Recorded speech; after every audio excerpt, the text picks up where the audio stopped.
Hey guys, this is just one guy, and I'm back here with my Evolve Dire Repeat project, and I've made a bunch of changes and upgraded it. When I originally started this, I started it as a part of my home AI project, so it was just a part of the AI itself. It was a game that I could play with the AI that was really simple, that I could play at work and I wouldn't really have to pay attention to. So everything was designed really simply.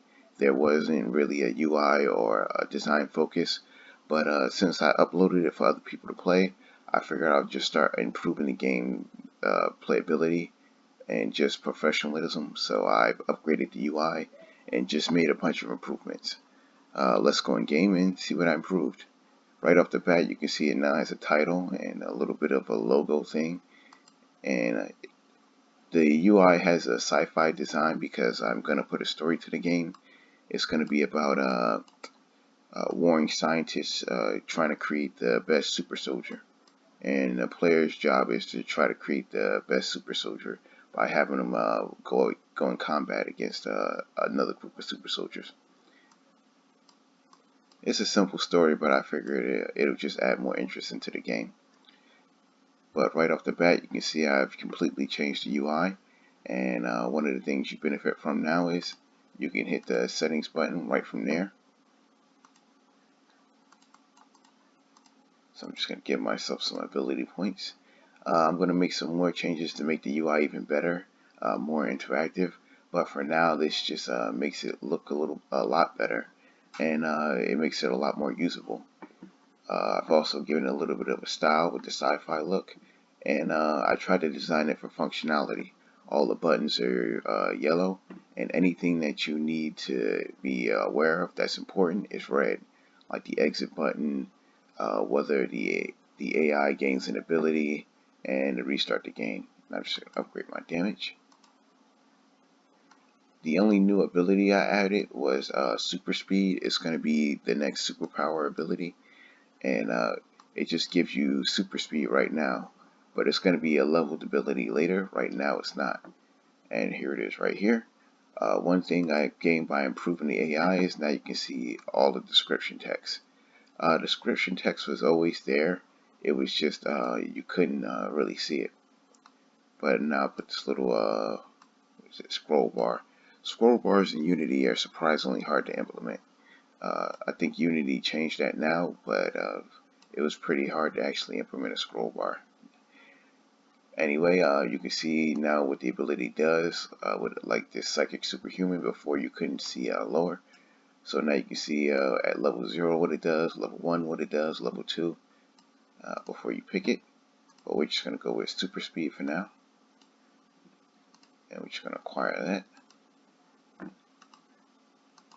Upgrade our damage, and right off the bat, they got their butts kicked. But what it does is it gives you super speed and slightly improved health. Actually, 100% improved health and 500% speed. 500% improved speed. Sorry, but I'm just gonna go out of here because I don't want to cheat. I think the problem was before. Yeah, they didn't have enough health, so they just got killed. Overall, I think it works out pretty well.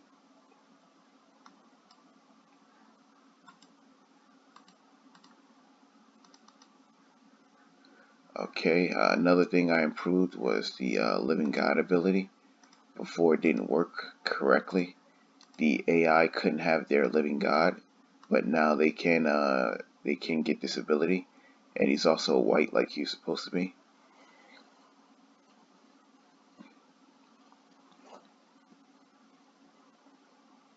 Another ability I approved was the absorbing man. His problem was before that when he kills people, he gets stronger and faster. But once he grew tall enough, he couldn't attack anybody because he was out of range. But I fixed that, so now even when he gets really tall, he can improve people. He can still hit people. And you can also see right there, he's actually got a superpower. So you can have hero characters with superpowers, or you can have a character with two superpowers at the same time. So let me step out of this menu, and we're just going to go into the main menu. Save the changes. And now you can see what a full battle looks like. I still got some quality of life improvements like the zoom in to improve on. But right now I think everything's pretty good.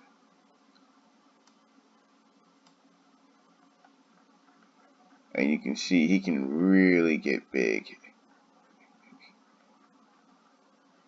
And before this was a problem because he couldn't really attack.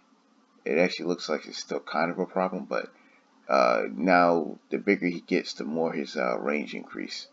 So it's more valuable to pick the absorbing man, and it works more how I intended it to. Uh, I'm gonna try to upgrade this game at least every 2 weeks, if not every week. I wanted to upgrade it every week before, but I was working on my other game, and I had to learn how to 3D model inside of Unity, which took me a while. So updates should be coming soon. More updates. That's it for today. Thank you for watching.